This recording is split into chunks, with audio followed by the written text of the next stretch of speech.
Welcome to Pirate Money Radio with your host, Kevin Freeman, helping you unpack the economic headlines and providing real money solutions. Good Saturday morning. Wow, so much has happened in the political realm this summer. You know, we've had a debate where we saw President Biden, how do I politely say it, lose his train of thought occasionally. We've had successful calls for him to resign and then pull out of the race from his own party. Then we have former President Trump shot live on television. The Republican convention, and they announced the hillbilly elegy author as the vice president choice. This guy once called then candidate Trump a moral disaster and possibly America's Hitler. He changed his mind quickly, though. He liked the way Trump was managing the office he attained to. And we had a stunning display. I don't think I've ever seen so much unity among Republicans. Even Van Jones admitted that the Republicans were unified. Then we have President Biden get COVID and he drops out of the race by tweet. He tweets that he's on, and the race is on between Vice President Harris and former President Trump. And I guess right now it's Harris. We won't know until we see the convention in Chicago. And what can we expect? How will this impact us? How will it impact the stock market? Joining me this morning is my dear friend, colleague, and co-host, Mike Carter. Welcome, Mike. Great to be here, Kevin. In fact, I've been kind of excited to get together with you and say, okay, what does all this mean politically to me financially? Yeah, well, we're not trying to be political. You hit the right tone. We're trying to be financial. We're not endorsing one candidate over another, but this is such a big thing in the headlines, it's hard to ignore. And the choice that America makes this November does have some pretty big implications for our future. Don't you feel that? Oh, absolutely. And I watched the Republican convention, and I heard Van Jones say he hadn't seen anything since Obama's election like this in terms of unity and vision and enthusiasm. And then we've watched now things completely change with a whole new presidential candidate. So it's interesting times, and we know there's always tie-ins between what goes on politically and what happens financially. So it'll be kind of fun to talk about that a little bit. There are, and we have truly contrasting ideologies. Not always the case. I mean, it felt like with Obama versus McCain or Obama versus Romney that you're going to get, you know, a light version or a heavy version, but it's really the same recipe. Or Bush versus Gore or Bush versus Kerry, Clinton Dole or Clinton Bush. Other than the Trump campaigns, I think you have to go back to Reagan Carter or Reagan Mondale to get a big gap of difference of the way people are acting. Yeah. And I remember vaguely Mondale. I was a little kid in grade school and or not Mondale. Carter and go back grade school. Grade school with Nixon, Humphrey. Humphrey.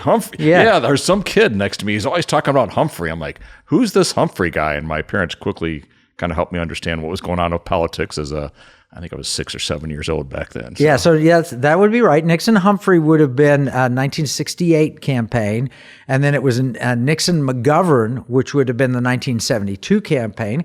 You had big gaps of political philosophy there. You know, Nixon not as conservative necessarily as people thought he was, but certainly liberal. McGovern. And, you know, I remember George McGovern said, I'm going to give every man, woman, and child $1,000. And my cousins and a lot of friends said, vote for him. I want my $1,000. That was back when it meant something. Yeah. That same kid, I remember, I think I was, third or fourth grade by then. And he was a big McGovern guy. And so that helped me kind of get acclimated to politics just because he was so on the other side of what I heard.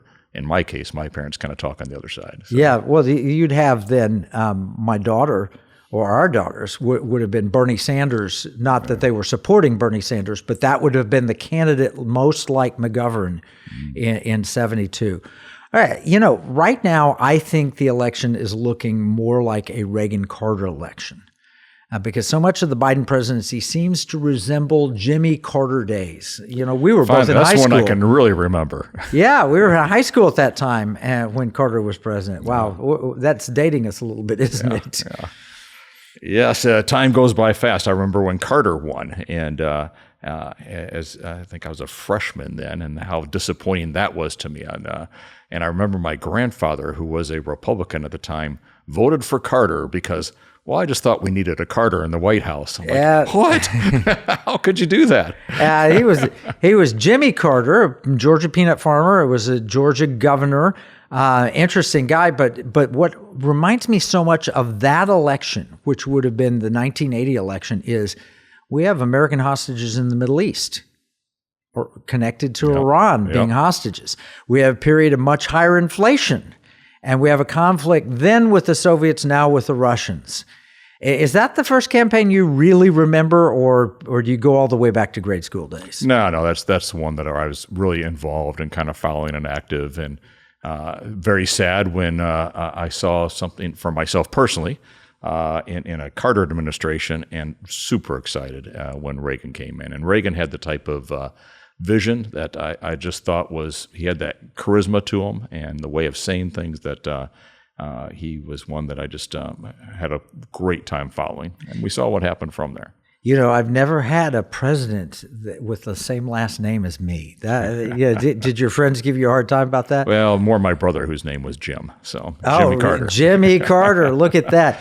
So you weren't Billy, though. No, thank goodness. For those of you who are far too young to remember, Billy Carter was, how shall we say it? The ne'er-do-well would be the old-timey term, brother. You know, his big smiles, and he had his own brand of beer. And my in-laws bought some Billy beer and kept it. They thought it was going to be worth a fortune someday. And, you know, the can eventually exploded and made a mess.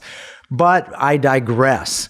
What are some similarities that you see between the campaign I first remember, which is 1968, Nixon versus Humphrey, and you mentioned you had a buddy there. Do you remember anything about 1968? You were pretty close. You grew up in Illinois, right? Yeah, I was northwest of Chicago there. I remember seeing on the news the riots, but I was not really tracking what was going on at the time. Well, the leading candidate on the Democratic ticket in 1968, because the sitting president decided not to run, and the leading candidate was a guy named Robert F. Kennedy, John Kennedy's brother, and he got shot in June of that year. Now, similarity, Trump gets shot in July. Trump survived. Kennedy passed away. His son is now running for president. So there's another similarity in 1968.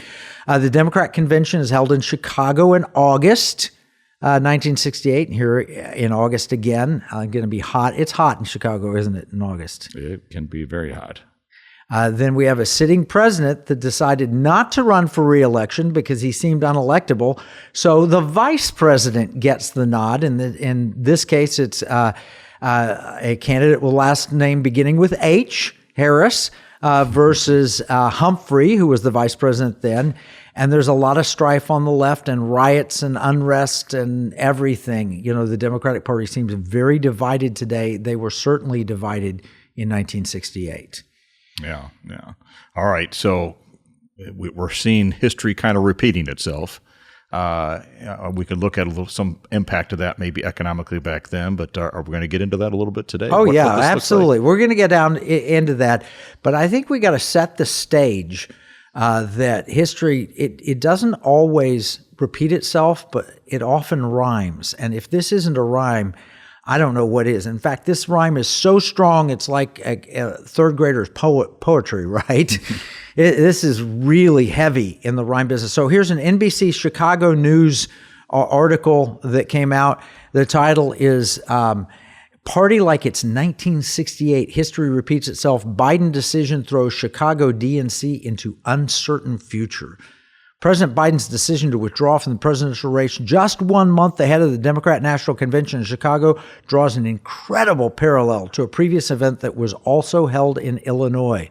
Biden's decision to no longer seek the nomination of his party throws the doors open to another candidate to step up and grab the mantle of the Democratic Party, with Vice President Kamala Harris seeming the front runner after getting the president's endorsement Sunday. Did you see that when he endorsed her? I guess it was in a tweet, but did you? Well, I didn't see him, and that was the surprising part. Yeah, no, he stayed hidden for quite a while, didn't he? Yeah. But he puts it out in a tweet. All right, we're going to have to take a break. When we come back, we'll talk more about the 1968 Democratic Convention and what we can learn from it and apply today with our money. Here's a $10 bill. It's got the picture of Alexander Hamilton on the front of it. You know, it's kind of sad. When I was 10 years old, everything that I could buy for $1 now costs about $10. That's the cost of inflation. It's just paper. It's not backed by anything. You can't exchange it for gold and silver. You used to, but you can't do that anymore. And that's unfortunate. You know, pirates wouldn't accept this. Pirates, they wanted gold and silver. Patriots, the founders of this nation, also wanted gold and silver coin. In fact, they put a provision in the Constitution, 17 words, that said states could only make gold and silver coins tender within the states. That's why I wrote this new book, Pirate Money, Discovering the Founders' Hidden Plan for Economic Justice and Defeating the Great Reset. It will explain exactly the history of money and exactly why gold and silver coins can be made modern with new technology and a useful monetary system. PirateMoneyBook.com.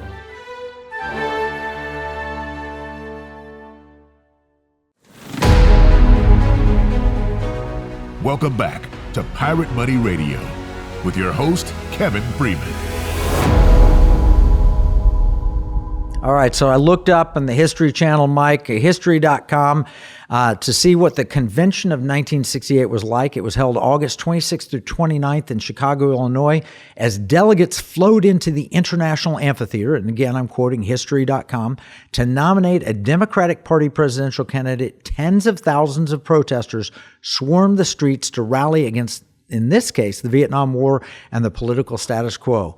By the time Vice President Humphrey received the presidential nomination, the strife within the Democratic Party was laid bare, and the streets of Chicago had seen riots and bloodshed involving protesters. You were alive. You remember seeing some of that on the news. I remember seeing it on the news, and didn't make much of it, though. I was still a kid thinking, man, I'm glad I'm not in Chicago right now. Well, you know, I'm kind of glad I'm not in Chicago most of the time. I apologize to our Chicago-based listeners there, but so much has gone on. So much strife and turmoil and murders, and it's just it's ugly time. And it used to be a spectacular place to go to Miracle Mile, and the shopping and the Christmas stuff that was there. I don't know that I go there today, but it's been a while since I've been up that way. So. Yeah, well, do you think we're going to see outside the convention? Now we've got the war in Gaza, and you got people on both sides that are arguing that. Do you stand with Israel? Do you stand opposed to them? Then is the Democratic Party far enough to the left, or maybe they need to get more progressive in their socialism push? Or, you know, do you think we'll have riots this year? Well, it's interesting now that you've got a president, what do we call her? A candidate for President Harris. Yeah. Does that shift things? Does she tends to be much more progressive left coming from San Francisco? Does that give her a break with some of those that are rioting against Israel and the Palestinian thing? I don't know. She actually has she was a prosecutor, has a pretty mixed record in that as a prosecutor, she was putting a lot of people in jail for minor things, which seemed like the heavy hand of the state. But then during the Black Lives Matter thing, she was raising bail money, encouraging people, you know, you can go protest. I will bail you out. That's the implication I got. That's what it felt like to me. Yeah. All right, so why are we talking? We can see the results in San Francisco of all that today. Oh my gosh, yes. And, you know, San Francisco, speaking of once great cities, Chicago was a once great city. San Francisco was where remain pretty good cities. Those like, I think, you know, Miami's very vibrant with the Latin community. I think Dallas and the oil and the Texas attitudes and things. There's still a few great cities, but there are a lot of them that have really lost their luster. Yeah. I mean, you lose law and order, you let legalize robbery, everything else, it becomes a mess very quickly. Well, and it's also tax policy. So you asked if we're going to get into the implications. Yeah, some of the implications, we talk politics, but it impacts our lives. One of them is taxation. One of the things that's coming up, the Biden administration has said they would let the Trump tax cuts expire. The Harris administration certainly would let the Trump tax cuts expire. What would that mean? Well, one of those is the corporate income tax. In America, our corporate income tax is a flat 21%. It's barely below the worldwide average of 23.37%. Prior to the passage of that Tax Cut and Jobs Act, it was 35%. Right now, the U.S. is 81st out of 225 nations in terms of corporate taxes once you incorporate state taxes. So we're not the cheapest place to do business, but we're certainly not the most expensive. If we went back to 35%, we would be close to the most expensive. That scares me a little bit if I look at just the case studies in California where we said, okay, well, let's look at fast food industry, a $20 minimum wage.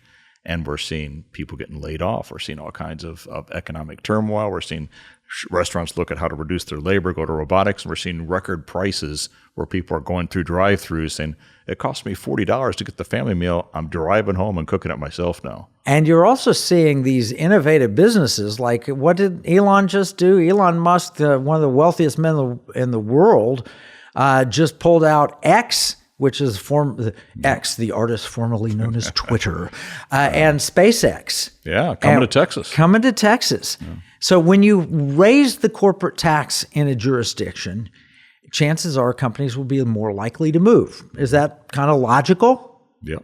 Well, what if we raise it throughout the entire United States to 35% plus the state corporate taxes? So you're going to be among the most high-priced, high-tax jurisdictions in the world. What are companies going to do? Are they going to stay in America or look elsewhere? There's a good chance they're going to look elsewhere. Didn't we already go through this model back during the Trump administration where he lowered that? We saw corporations moving at least profits and stuff back to the U.S. Bringing their money back to America. Yeah, no, what happens is you might keep your name in name only, your corporation in name only in America, but then all your business and all the profits go through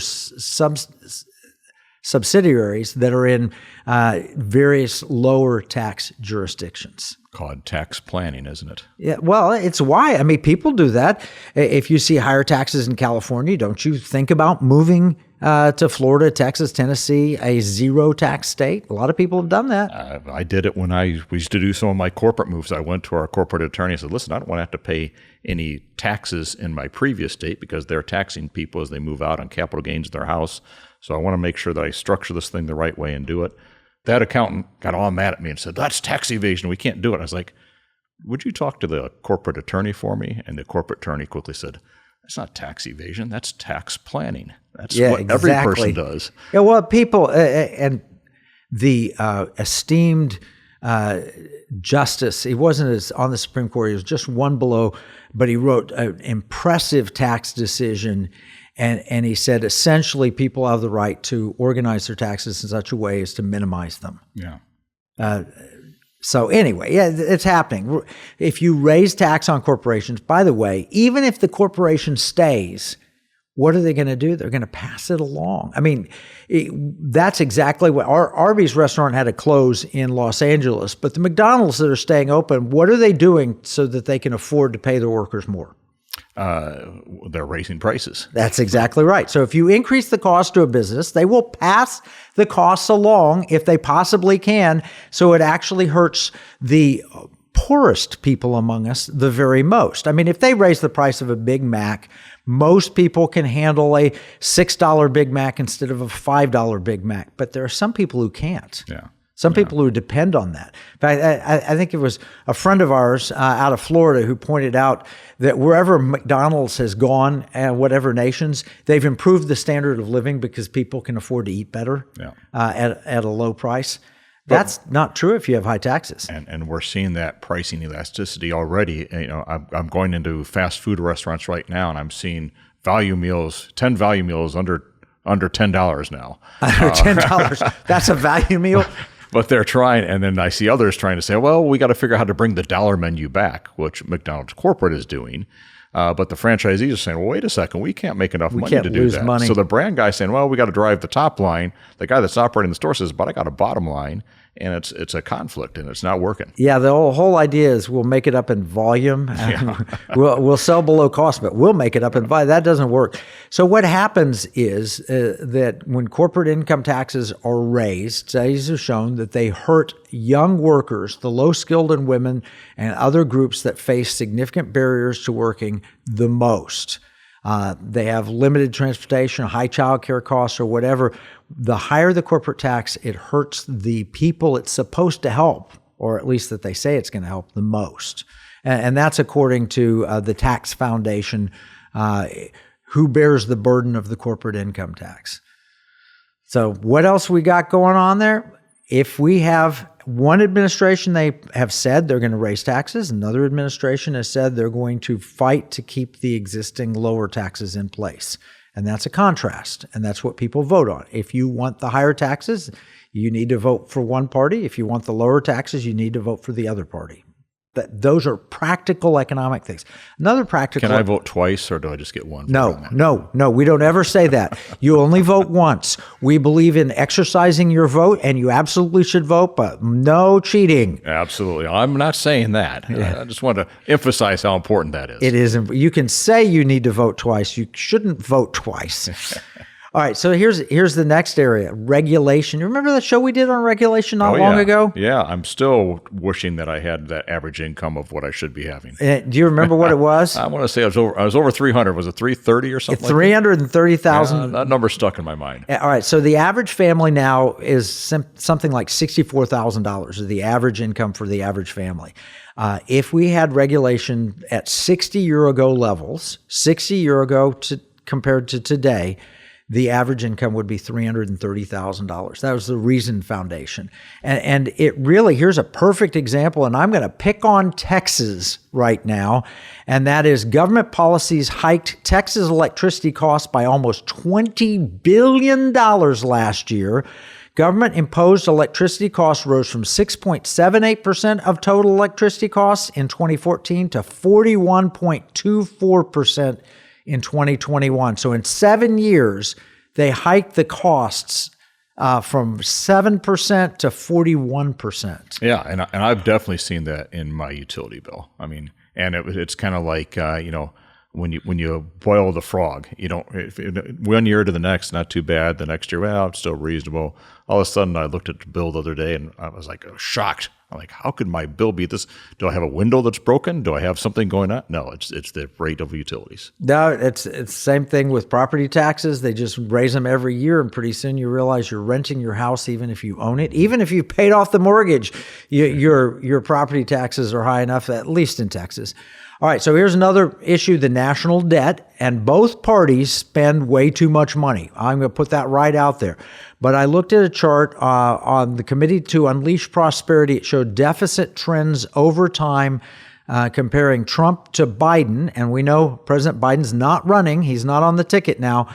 But the Trump average deficit, which is way too high, $809 billion a year for the first 3 years before COVID, versus the first 3 years after COVID under the Biden administration.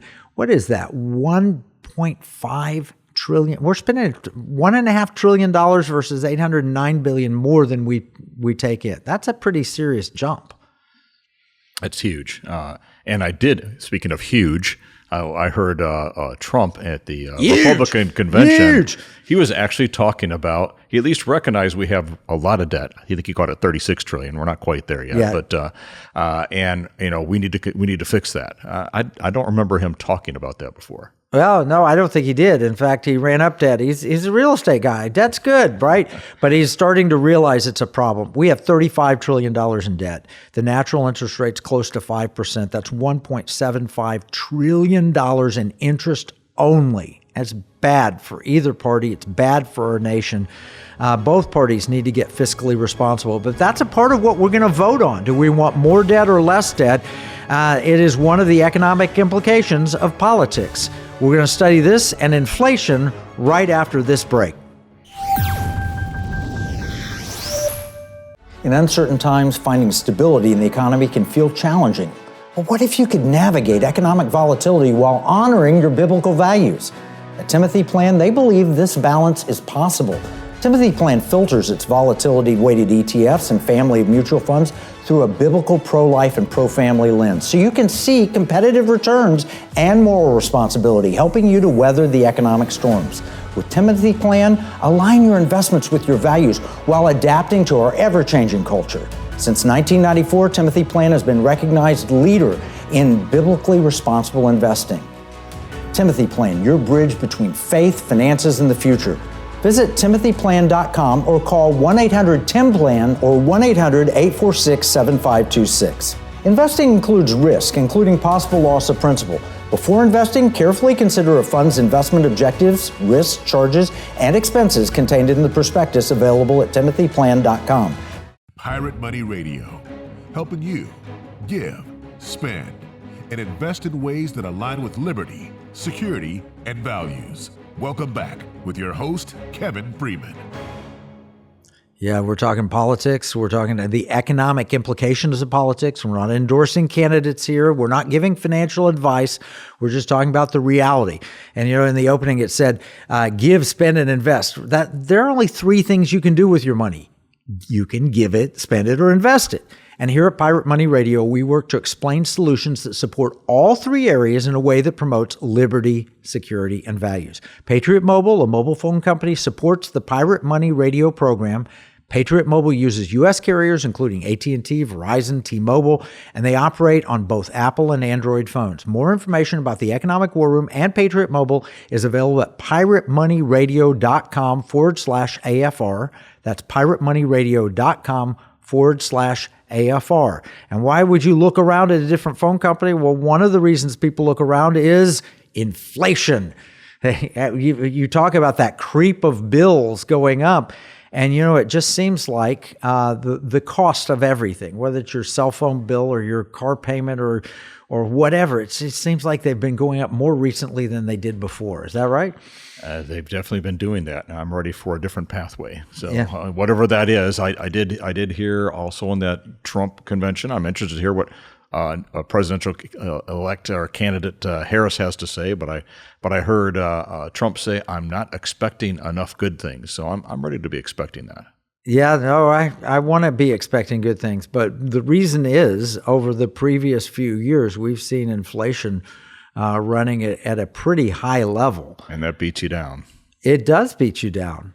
And so what we're talking about in terms of inflation is it's been much higher under President Biden than it was under Trump. Now, part of that's COVID. Part of it is just the natural cycle of things. But it's hard to make that comparison when you've felt virtually, I think it was 7.5% cumulative inflation under President Trump, and we've had about 20% cumulative inflation under President Biden. But I thought the Green New Deal meant we'd get more money. No? We did the Inflation Reduction Act. And from the moment that was passed, and again, this is policy. And what we're talking about is economic policy of an administration has a direct impact on our wallets. So when we vote, we need to vote for a whole lot of things. The candidate that you most agree with, you want to talk about defense, you want to talk about all these different things. But one of the things you need to take into account is what will their policies do? When people are offering you free stuff, when my daughter was in third grade, she had a friend who wanted to support the candidate offering her free stuff. And she says, how does the government have free stuff to give you? Where do they get their money? Well, they get it from us in taxes or from our children in the form of debt that they'll pay taxes on. Yeah. So, Mike, what other things do you think will impact people in terms of economics? Economics? Or do we talk about just jobs in general? No, let's talk about jobs. Okay. Biden has actually had a really good record on jobs during this administration, but there's a little twist to it, right? Yeah, I think it has something to do with what kind of jobs those are and who's paying for them. Yeah, what kind of jobs are they? I'm afraid it's government jobs, more government jobs. Government makes up about 30% of the nation's job growth from the past year. That was out from Jarrett Lewis on June 13th. Based on the Department of Labor, show that 2.1 million new jobs were created in the past year. 1/3 of them were government jobs. So when I hear on the news all this stuff about the economy's growing and improving and jobs look good, this is a little bit like our money. We can just print more of that, or on jobs, we just kind of create our own government jobs. Yeah, government jobs, unfortunately, you can't let people go on government jobs. And so if their job goes away, they stay on the pay, right? Yeah. And that lends itself to the inflation. Not that there are great government service provider employees out there that are doing great things. But Excellent when point. you start getting those kind of overheads on there, 30% of the new jobs are all government jobs. They're taking more than their fair share of the jobs right now. No, I don't want to say anything negative about somebody that's protecting our country or protecting its infrastructure or providing Social Security checks to people that need them or doing any air quality. There's so many important things that government does, but our government should not be equal to 1/3 of all the new job openings. There's something wrong with the economy when the only jobs that are out there are becoming government jobs. And that drives debt up because, as we've talked before on the show, the government's not producing anything. They're spending the money that we're giving them. And now we're spending more money to pay more overheads. And are we getting the right things in return, I guess is the question. Yeah, no. And speaking of questions, if you have questions, you can send them to us. We'll answer them on the air at afr@piratemoneyradio.com, or we'll answer them by email. But you send your questions to afr@piratemoneyradio.com. And if you're not able to listen on Saturday morning when we air on the American Family Radio Network, you can always get us on your podcasts at afr.net or piratemoneyradio.com or wherever you get your podcasts. And by the way, I want to point out, we're not giving financial advice. You need to check with your own financial advisor. See what's good or what's not good for you. But we do want to talk about the impact of politics on the stock market. Yeah. And I think that's something that all of us have in the back of our minds. You start looking at, even when you start shifting presidential candidates this late in the election, there's a geopolitical impact to that. And tying that to what does that mean to my investments? What should I be thinking about? What should I do with that? That's where, I hope that, I want to have a financial advisor that understands those things and calculates that into that game plan. That's right. And you work with financial advisors and they want to help people, right? Yes, they do. They do. And they are going through, many of them within our NSIC Institute are going through classes and getting updates and saying, okay, what are the types of things we need to be thinking about now? Well, one of the things you can think about now is from 1926 to 2023, we've had a Republican administration for 47 years and a Democrat administration for 51 years. Amazing. That pendulum just kind of swings back and forth, doesn't it? That's pretty even. Yeah, no, it is pretty even. But here's the thing. If you start back from 1926 and you look at it, actually, surprisingly to some people, Democrat administrations have done better in performance for the S&P 500, averaging almost 8% per year versus 9.3% for Republican administration. The quote here is, to put it mildly, that is a big difference. Yeah. Does that shock you? A little bit, although I think some of that's cyclical and timing. I know we see great innovations help drive an economy.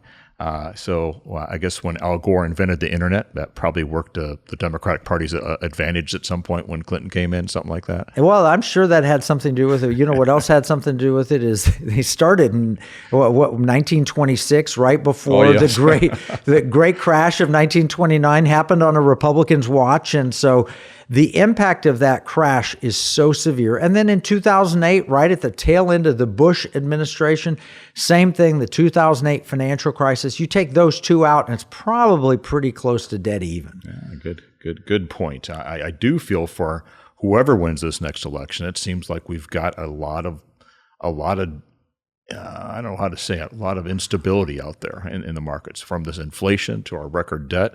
It doesn't necessarily look like easy times ahead for whoever wins presidency next. That's right. And you know what? It's kind of funny. People will make that comparison historically, and then they will compare whether the party started a war.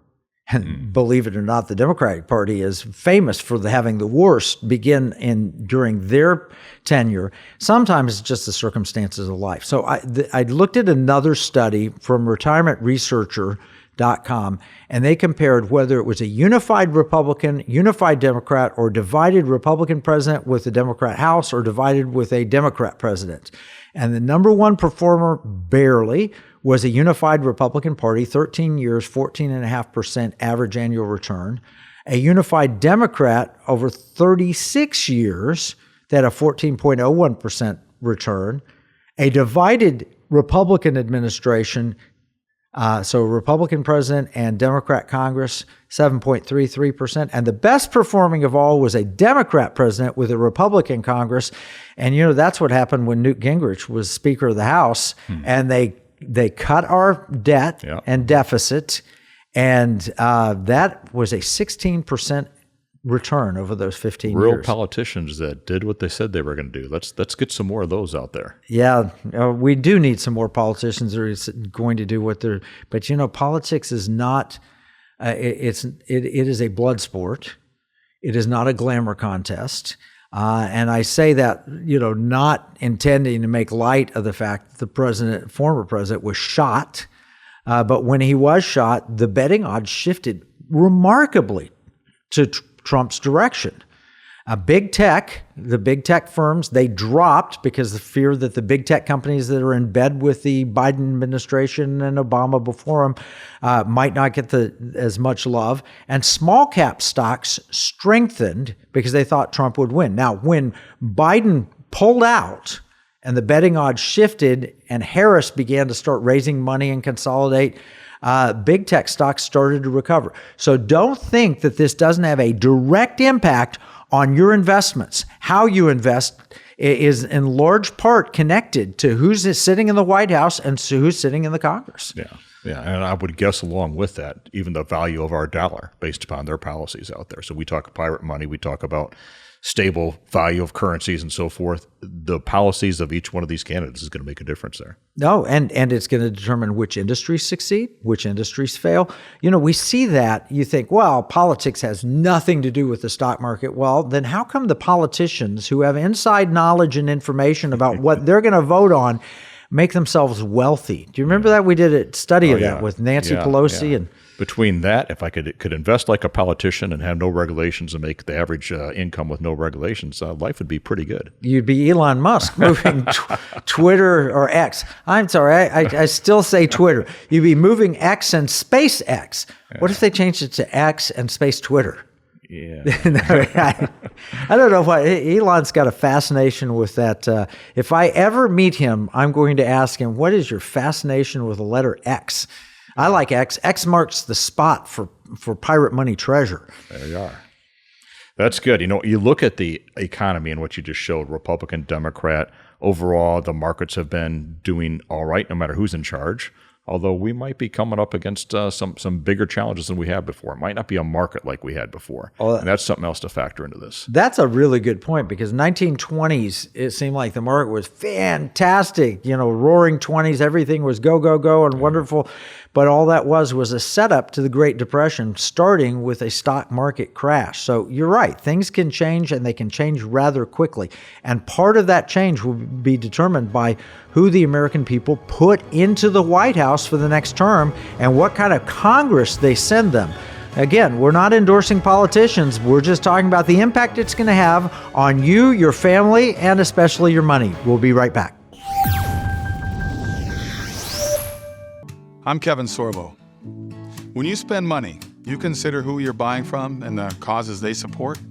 If you don't, then you're likely supporting companies that are trying to destroy our country and take away our freedoms.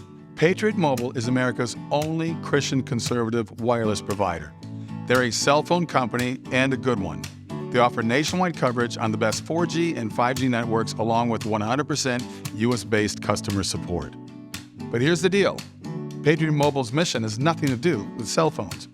They carry out their mission by giving back millions of dollars every year to Christian conservative causes that are actively engaged in the fight to save America. Voting is no longer enough to beat the woke. We have to band together, support like-minded companies, and vote with our dollars. That's how we win. Stop supporting companies that want to destroy America and join Patriot Mobile today by visiting patriotmobile.com or call 972-PATRIOT. Washington said paper money opens the door to every species of fraud and injustice. Jefferson said paper is poverty. Hamilton said to emit an unfunded paper as the sign of value ought not to continue a formal part of the Constitution. The founders hated paper money, so they put a pirate money clause in the Constitution for our state to use. Learn more at transactionalgold.com. Pirate Money Radio, helping you give, spend, and invest in ways that align with liberty, security, and values. Welcome back with your host, Kevin Freeman. Yeah, we're talking about politics. This is probably the most tumultuous political season that we've had since more than 50 years. One candidate shot. You've got a Kennedy running in the race. You've got a sitting president who stands down, I'm not running, and the vice president gets kind of thrust in there. This is a very, very challenging political environment. And the one candidate that's coming back was already elected president. You know, that's not happened in my lifetime. So we're harkening back to 1968, but maybe even before that, where you've got one candidate coming back after having won, then lost, then coming again. So what is that going to do for your 401k? I looked it up. In fact, I did a web search for exactly that, and CBS News has the answer. It says, Biden out, Kamala Harris, what it means for the economy, Trump trade, and here's the headline. Here's what investors are saying about Biden dropping out and what it means for your 401k. Wow. And this is CBS News. CBS News, I'm right sure they've handed done a to lot me. of analysis on Oh, this. yeah. So they talk about the Trump trade versus the Harris economic views. The Trump trade is actually, Jim, you watch Mad Money ever? Oh, yeah, Jim Cramer. Oh, we had him on the radio show here a couple weeks ago, I think. Not willingly. We clipped him, but Jim Financial Cramer. terrorism. Could be financial terrorism. I remember that. Yeah, Arms there.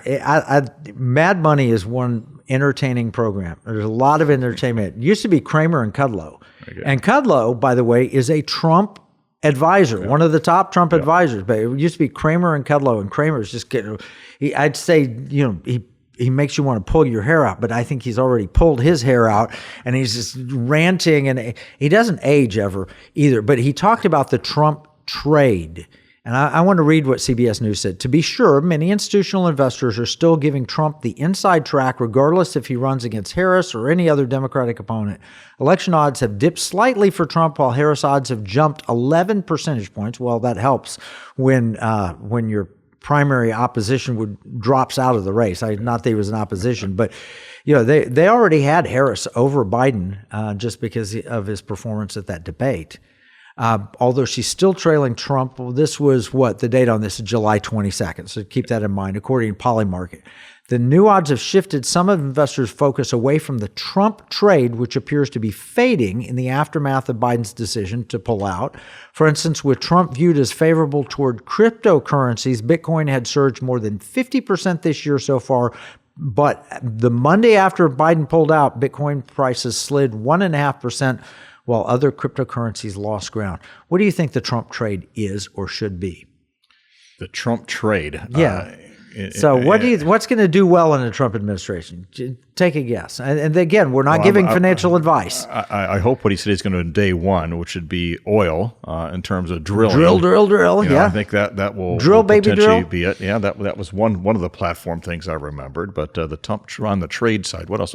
I think he's going to be a little more hard on some of our foreign trade with China and things like that. There might be some tariffs. We might see some manufacturing shifting back. Those are the promises, at least, that he talked about. Immediately popped to mind. Yeah, and he talked about other nations paying for their own portion of their defense. So defense industries, perhaps. There are certain things that happen. One thing that was a big one that doesn't have anything to do with your 401k, but it does have to do with the average person. I was pleasantly shocked because I think it's a really interesting concept. I'm so sick of everywhere I turn, they're trying to charge me a tip. On the other hand, I'm pleasantly surprised that maybe we won't be taxing gratuities.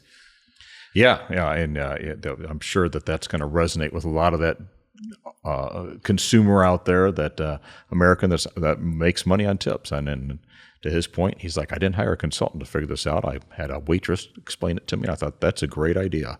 Yeah, that's a pretty good Trumpism. It's progressive in that wealthy people tend to pay tips and poor people tend to receive tips, right? Mm-hmm. That's the way it works.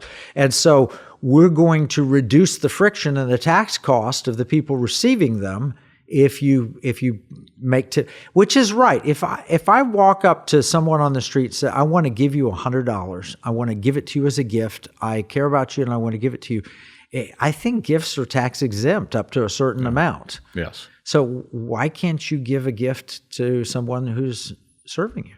That makes sense. It does. Again, you got to look at your situation. Maybe you don't want tips to be tax exempt. I think a restaurant owner would want that because that helps them get more higher quality labor. I think the Uber driver would want that because they're getting tipped for their driving. I think the giver doesn't care because it's money out of my pocket. It doesn't matter to me whether it's taxed or not. Maybe I can give a little less, so maybe, and it has a strong impact. Instead of giving 25%, I give 20%. But if it's tax free, maybe I don't know. It's who gets hurt. I'll admit that for that hardworking waiter or waitress, that really impresses me. There's been times I've left them cash tips to do whatever they want to do with that because I think there's a higher perceived value to that than if it goes in the card. And I did hear that the percentage of people, waiters and waitresses that actually get cash tips is very low now. Everybody puts everything on a card.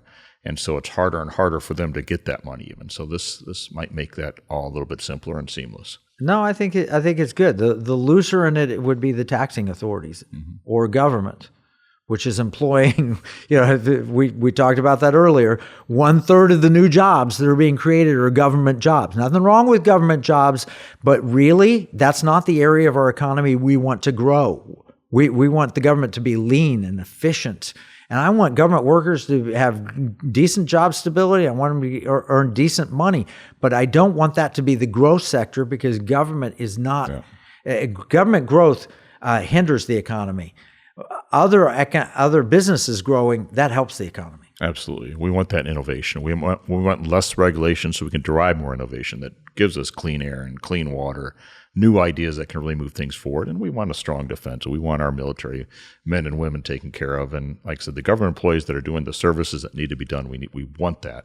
But we don't need to be growing an excessive amount of overhead at the expense of $36 trillion in debt. Right. I personally believe that innovation is the best way to solve problems like pollution and so forth, and not mandates. Other people may disagree with me.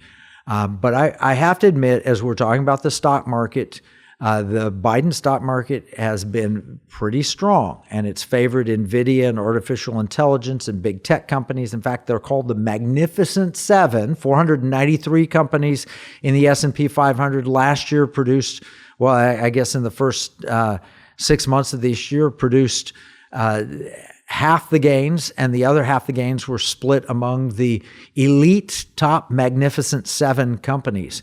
Biden's had a good ending to his presidency so far in stock market performance. Trump, of course, faced what was happening in COVID, which killed the market initially before it rallied.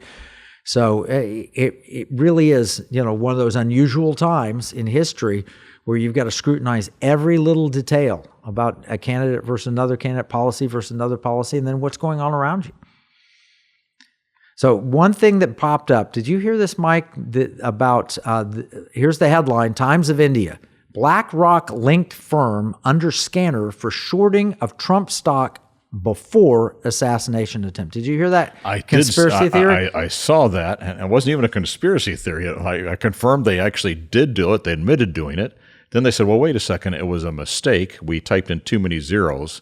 That should not have happened.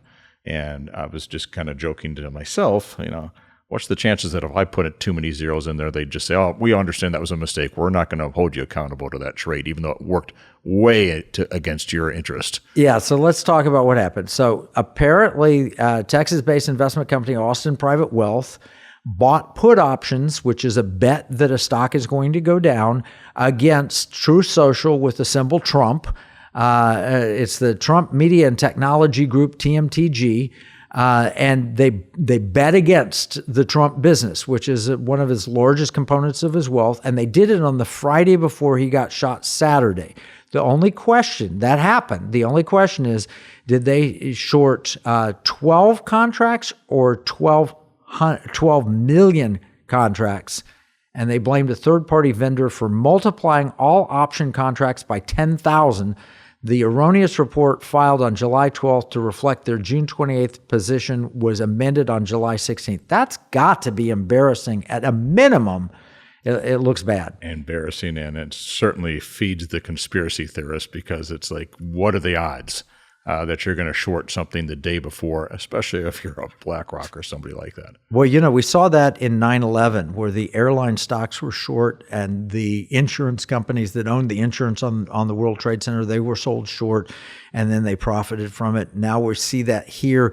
This is a BlackRock-linked firm, according to this article in Times of India. I've seen mentions that other politicians have been associated, the Bush family and others that aren't big fans of the Trump administration. So it looks bad, and the loss would have been startling had they shorted that many contracts. Had he been killed, on the other hand, what would have happened? That probably would not have been a mistake. They intended to do the $12 million, and they'd be doing really well right now. And then you see that it's a BlackRock connected building, and the shooter was in a commercial for BlackRock. Conspiracy theories are running rampant on this thing. The scary part of it is sometimes these things are true. I'm not saying this one is true, but sometimes these things are true. We're in a really challenging world. It's an interesting election season. There's lots of fear, lots of rumors, and lots to come. I hesitate to go through the rest of this, the Democrat convention that's going to be later this month, and all the things that are associated with it. How are you feeling? Yeah, the fact that I'm continuing to keep my hope, and I believe God is doing things, and I know we need all to be prepared. So I'm encouraged, but I see the disruption in the world, and I believe this is not like normal times out there. Well, God has not given us a spirit of fear, but power and love and a sound mind. We've learned a few things this morning about the economics and politics. This is something you can apply in your life when you're voting and then after the vote's taken. This is Kevin Freeman and Pirate Money Radio. Till next week.